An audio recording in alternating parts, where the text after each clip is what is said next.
जाए तो क्या करें जो भगवान की प्राप्ति हो जाए?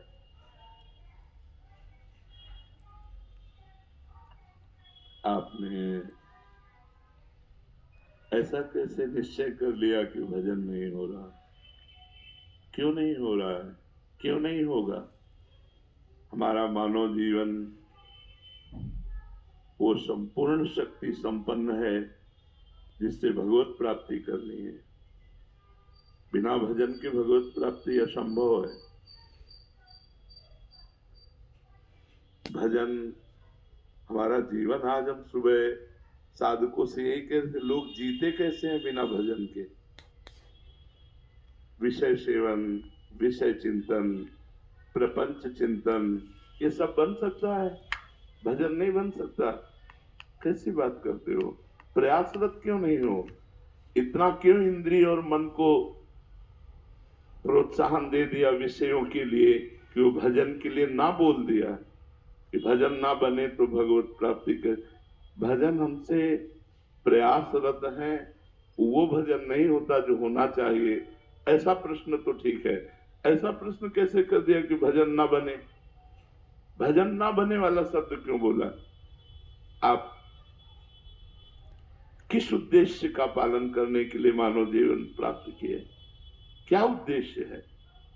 क्या रुपया, समाज प्रियता, मान प्रतिष्ठा, ये सब यही धरी रह जाएगी। इंद्रियों का दुलार, मन का दुलार, ये नरक की प्राप्ति कराएगा। हम भगवान के निज अंश हैं। हम भगवान के भक्तों के संग से अपने मन को जबरदस्ती बलात् भजन में लगाएंगे। हम अविनाशी भगवान के अंश हैं, हम क्या नहीं कर सकते? ये कैसे कह दिया कि हम भजन नहीं कर सकते? नहीं, बिल्कुल गलत। निरुत्साहित होकर ऐसे वचन ना बोलने चाहिए और ना ऐसे वचनों को सुनना चाहिए। भजन नहीं कर सकते और सब कर सकते हैं। हमारी वाणी है, बोल सकते हैं, तो राम क्यों नहीं बोले? राधा क्यों ना बोले? कृष्ण क्यों ना बोले? मृदु क्यों ना बोले? हितकर क्यों ना बोले? हाथ है तो हम परोपकार क्यों ना करें? पैर है तो हम प्रदक्षिणा क्यों ना करें? हृदय है तो हम भगवान को समर्पित क्यों ना करें? अन्य साधन सब शून्य है, भगवान का नाम जब भी अंक है। जैसे अंक रखने से शून्य 10 गुना महत्व रखता है, अंक हटा देने पर शून्य का कोई महत्व नहीं।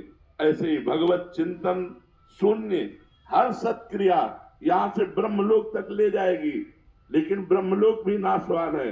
आ ब्रह्म स्तंभ पर्यंतम सर्वम मायामयम जगत सत्यम सत्यम पुनः सत्यम हरिर नामयु केवलम। हमें ऐसा नहीं बोलना। आप चूंकि भजन कर रहे हैं, समाज के लिए प्रश्न है, लेकिन बिल्कुल हम इस बात को सुनना नहीं चाहेंगे कि हमसे भजन नहीं होता। भजन होता सिद्धों से है, साधक को जबरदस्ती भजन करना पड़ता है। हम अभ्यास योग युक्तेनो चेतसा नान्यगामिना, हम ऐसा अभ्यास इस जन्म में करेंगे, हमारा चित्त भगवान को छोड़कर और कोई चिंतन ही न करे। अभ्यास के द्वारा सब कुछ किया जा सकता है। हम निराश, हताश, उदास ऐसे व्यक्ति नहीं, ऐसे व्यक्तित्व नहीं होना चाहिए। किसी भी स्थिति में, किसी भी कार्य प्रणाली में, किसी भी क्षेत्र में निराशा हमारे अंदर नहीं होनी चाहिए। हमारे अंदर उत्साह होना चाहिए। हम रौंद के फेंक देंगे हर बाधाओं को।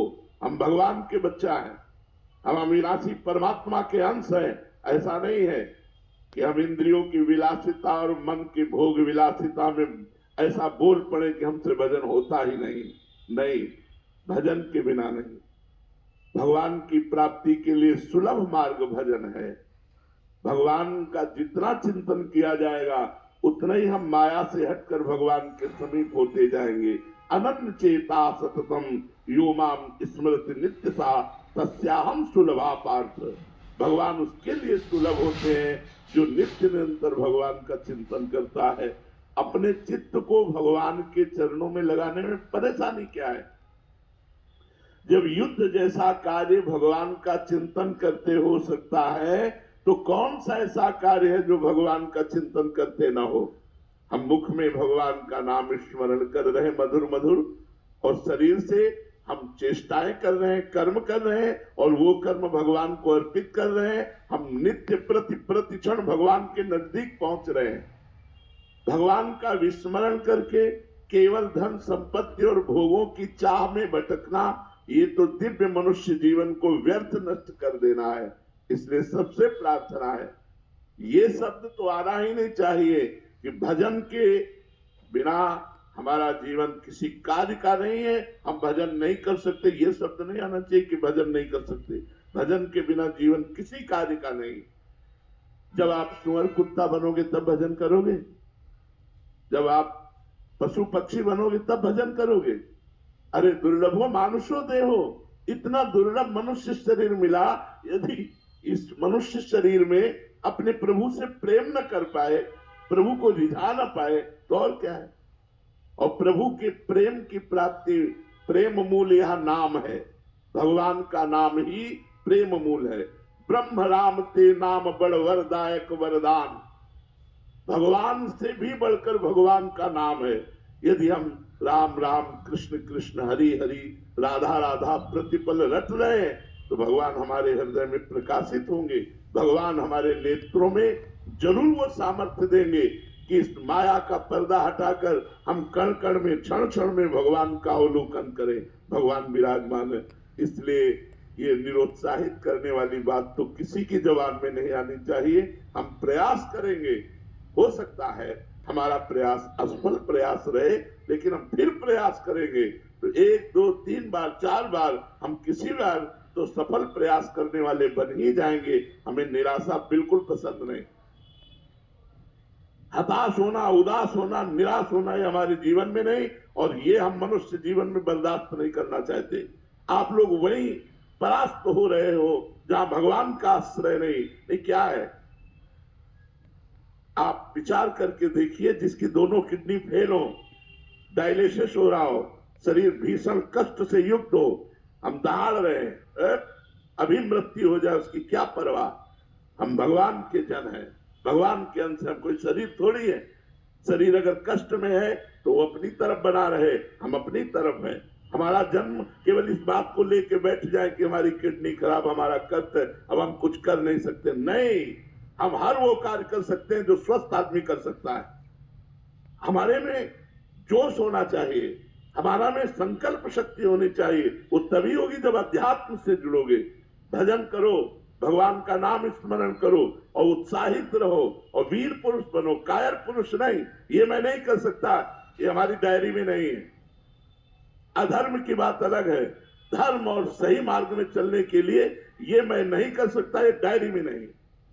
हमें जो सत्मार्ग में करना है वो हम करेंगे।